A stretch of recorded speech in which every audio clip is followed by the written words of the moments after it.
Welcome back, you enormous snake fang. Today we're doing a practitioner lab from the Web Cache Deception module over at the Portswigger Web Security Academy, exploiting path delimiters for web cache deception. Oh, this one sounds so exciting, isn't it? Before anything else, read the description because it hands you a few things. Our goal is to find the API key for a user called Carlos. Oh dear, why is it always Carlos? Why can't they change the names to something like Gaylord or Cletus? We get our own account to log in with. Username Wiener, password Peter. And they give us one more thing that's going to matter a lot. A list of possible delimiter characters with a link to it right there in the description. Grab it, keep it open in a tab. We'll need it in a bit. That's the whole brief. Web cache deception, find Carlos's key, here's an account, and here's a list of characters. Caches first. When you load a website, there's often a thing sitting between you and the actual server, a cache or a CDN, a content delivery network. More information about it in my previous video. Link to it should appear on the top right corner. Now, web cache deception. The name's a little dramatic, but the idea is simple. Some pages aren't static at all, they're personal. Your account page with your details on it. Those should never be cached and handed to a stranger. Web cache deception is when you trick the cache into treating one of those private pages as if it were a boring static file. The cache stores your sensitive page, then serves that stored copy to the next person who asks for the same URL. That's the whole attack. Get a victim's private page parked in a shared cache, then go read it. You should have a pretty good idea about it already because you watched my first web cache lab vid already, right? And the tool we use to pull that off is a delimiter. A delimiter is just a character that separates parts of a URL. You already know one without thinking about it, the question mark. Everything before it is the path. Everything after is the query string. That's a delimiter doing its job. There are others that can behave the same way in different systems. A semicolon, a hash, a slash. Here's the lever, and I'll keep it general for now. The cache and the origin server behind it are two separate pieces of software, and they don't always agree on which characters are delimiters. One might look at a weird character and decide, that's where the path ends, while the other decides, nope, that's all one path. When those two disagree, that gap is the whole opening. Everything from here is just finding a character they read differently and using it. All right, that's enough for now. Let's access the lab. We're using Burp Suite Community Edition, and we're driving a normal browser with Foxy Proxy switched on, so our traffic routes through Burp. Turn Foxy Proxy on. Now let's log in. Username Wiener, password Peter, the credentials the lab gave us. And we land on the account page. Look at what's on this page. It shows your username, and it shows your API key right there in the account details. Keep that in mind. Your API key is sensitive, it's tied to your account, and it's sitting in the response for this page. That's exactly the kind of thing that should never end up in a shared cache. Which is, of course, precisely where we're about to try to put it. Carlos has one of these pages too, with his own key on it, and his key is what we're after. Let's get this request into Burp so we can start poking at it properly. Head over to Proxy, then HTTP history. This is the log of everything your browser sent through Burp. Find the GET request to my Dash account. Quick heads up, you'll probably see a couple of my Dash account entries, and one of them is a 302 redirect. Ignore that one. A 302 is just the server bouncing you somewhere else. There's no account data in it. You want the Get My Dash account that came back 200? That's the one with the actual page and your key in the response. Right-click it and choose Send to Repeater. Over in the Repeater tab, this is what we'll actually be working in from here. We explained what is Repeater many times. Check out my previous videos if you did not yet. Link at top right corner. Real quick, the response has a few view modes: Pretty, Raw, and Render. Pretty just formats the response so it's readable. Raw is the exact bytes on the wire, and Render tries to draw it as an actual page. For what we're doing, we mostly live in Pretty, because we care about status codes and response headers, not how the page looks. Send the request once as is, and yep, 200. And the API keys right there in the body. Same page we saw in the browser. Good, that's our starting point. Before we go hunting for delimiters, we need to understand how this endpoint behaves normally, so we've got something to compare against. First test. Change the path from my Dash account to my Dash account /ABC. So we're tacking on an extra segment with a slash in front of it. Send it. And we get a 404 not found, no sign of any caching. That's actually useful. It tells us the origin server isn't quietly abstracting the path back to my account. It's not going, oh, /my account /something. Close enough, here's your account. If it were doing that, we'd have a much easier and much more boring lab. It isn't. Good to know. Now change it slightly. Take the slash out so the junk is glued directly onto the path. /my dash account ABC. All one word. Send that. Also a 404. And this 404 is the one we care about. This is our reference. From here on, when a character does nothing special, just like you with your life, this is what the response looks like. A 404, no key, no caching. So when something breaks that pattern, we'll spot it instantly. Here's the situation. We've got a whole list of characters that might act as delimiters, the list the lab handed us at the start. We could sit here in Repeater and test them one at a time, but that's tedious. Instead, we'll fire the whole list at the server at once and let the results sort it out. Right-click that /my dash account ABC request and choose Send to Intruder. In Intruder, first check the attack type is set to Sniper. Sniper just means one set of payloads dropped into one position, which is exactly what we want. Now we mark the position. We want to test each character in the gap between my Dash account and ABC. So put your payload markers right there. It ends up looking like /my Dash account, then the two markers, then ABC. That gap is where each character from our list gets slotted in, one at a time. In the payloads panel, paste in that delimiter list. So I just copy this, click paste there, and we got our list added. Good boy. And now the important bit, the one that quietly ruins your afternoon if you miss it. Find the payload encoding option and deselect URL encode these characters. By default, Burp will helpfully URL encode your payloads before sending them, but that's the opposite of what we want. We're testing how the server reacts to the raw character, a literal semicolon, a literal question mark.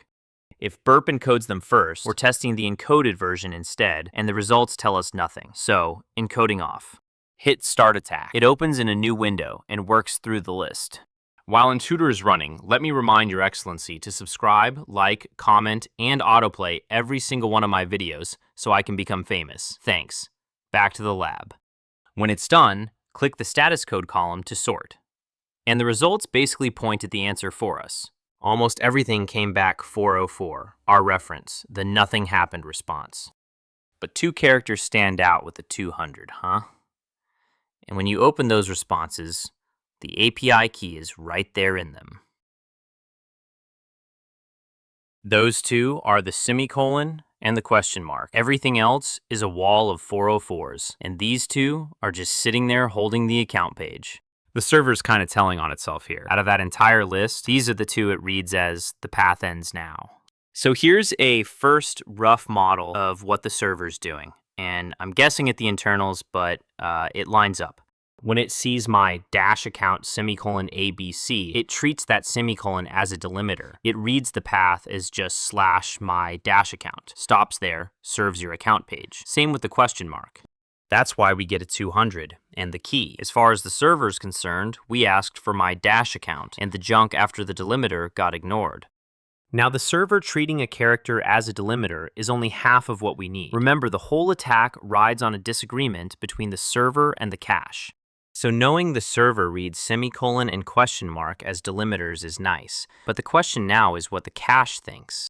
We need a character the server treats as a delimiter, but the cache does not. And we need the cache to decide the thing is worth storing. Back to Repeater.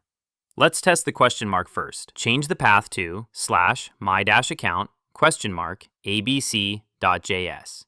Notice what we added on the end. .js, a JavaScript extension. That's deliberate. Caches love static files, and a .js extension is us waving at the cache going, hey, this is just a script. Store it.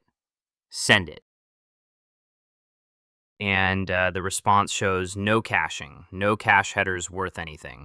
That's a problem. Yeah, man, we've got a problem. And here's why. If the cache also treats the question mark as a delimiter, then the cache sees /myaccount2, a dynamic personal page, and dynamic pages don't get cached. So the question mark, even though the server likes it, is useless to us. Server and cache agree on it. No gap. See what I did there? Let's try the semicolon instead. Change it to /my-account abc.js and send. This time, the response comes back with an Xcache header, and it says miss. Xcache is the cache telling you where the response came from. Miss means it wasn't cached, so it fetched it fresh. That miss is already interesting because it means the cache is paying attention to this URL. Now send the exact same request again. And Xcache flips to hit. Hit means it served that response straight out of the cache without bothering the server at all. Notice I hit send twice, because if you pay attention, the max age is at 30 seconds. And I talked so much it was already over, so had to hit it twice so they are in the 30-second windows. That's the disagreement we were hunting for. Let me lay out the way to read what just happened across the two systems, because this is the crux of the whole lab. The server, seeing /my-account abc.js, treats the semicolon as a delimiter, so it reads /my-account and serves the personal account page, key and all. The cache, looking at the exact same URL, does not treat the semicolon as a delimiter. It sees the whole string /my-account abc.js, notices it ends in .js, and goes, that's a static JavaScript file, I'll cache it. So the cache cheerfully files away a page full of private account data because the URL ends in .js. As far as it's concerned, it just cached a script. It has no idea it actually grabs somebody's account details. That mismatch, server reading it as the account page, cache reading it as harmless JavaScript, that's the deception, and that's the character we build the exploit around. I already explained it at the beginning, by the way. I just know you have the memory of a plant-based coffee and wanted to show you my cool tech skills.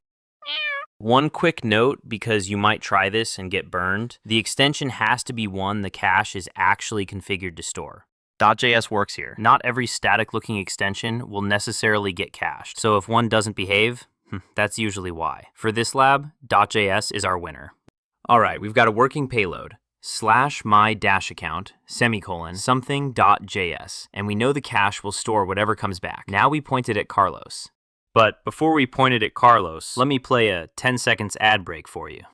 Real quick ad break. When I started CyberSec, the hardest part was that everything was scattered all over the place. So I pulled it into one library, 33 modules, foundations through SOC and Blue Team. It is on my Etsy, link in the description. In Repeater, right-click and copy URL to grab that full address. Then jump back to the browser and click Go to Exploit Server. That's the little attacker-controlled site the lab gives us to deliver something to the victim. Down in the body section, we write a tiny script that, when Carlos loads it, forces his browser to navigate to our crafted URL. Something like a script tag, then document.location equals our URL, then close the script. When Carlos's browser runs that, it quietly requests /my-account .js as Carlos, logged in as Carlos, and the cache stores his account page. By the way, document.location and window.location do the same job here. Use whichever you like. And why does our URL go inside the script? Because we can't just ask Carlos to click a link. He's not going to do that. So instead, we hand his browser a tiny instruction, and document.location equals our URL is that instruction. It means go here now. Carlos opens our page. The script runs on its own, and his browser loads our crafted URL without him lifting a finger. That's how his account response, his key, ends up in the cache instead of ours. Now here's the trap, and this one genuinely catches people, so slow down for a second. You have to change that arbitrary string to something you have not used yet. Think about why. When we were testing, we already made a request to /my-account abc.js. And the cache stored that, but it stored our page with our key. If we send Carlos to that exact same URL, the cache just hands him our cached copy, nothing gets stored for Carlos, and we've learned nothing. So we give Carlos a fresh string, say /my-account semicolon xyz.js. Fresh string means the cache has never seen it. There's no stored copy yet, so when Carlos hits it, the cache stores his response. Carlos's account page, Carlos's key. That one detail is the difference between solving this and sitting there staring at your own API key, wondering why Carlos never showed up. Make sure that fresh URL is what's in your exploit. Click Store, then Deliver Exploit to Victim. That fires the exploit at Carlos. His browser loads our script, gets redirected to our fresh URL, and the cache tucks away his account page. Now we go collect it. Take that same fresh URL and load it in the browser yourself. And there's Carlos. The page shows Carlos's username and Carlos's API key. Wow, sitting right there in your own browser.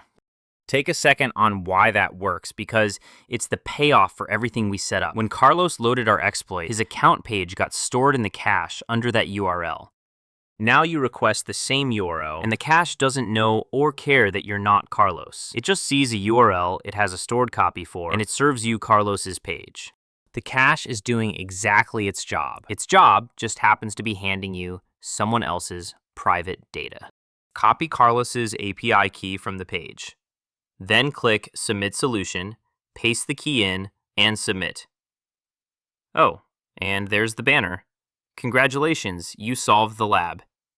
That's the solve. Let me pull the whole thing together, because once you strip out all the clicking, the whole thing comes down to one disagreement. There's sensitive data, the API key, sitting on the my-account page. The server reads the semicolon as a delimiter, so a URL like /my-account semicolon xyz.js still gets served as plain /my-account, key included. The cache reads that same semicolon differently, doesn't treat it as a delimiter at all, just sees a URL ending in .js and stores it like any other script. Same character, two systems reading it two different ways. And that's what let us park Carlos's private page in a shared cache and walk up and read it back. That's the lab. If the delimiter list and the whole sweep for what the server accepts, then check what the cache actually stores method landed, you've got the core of web cache deception down. Nice work, and I'll see you in the next one, you fatty.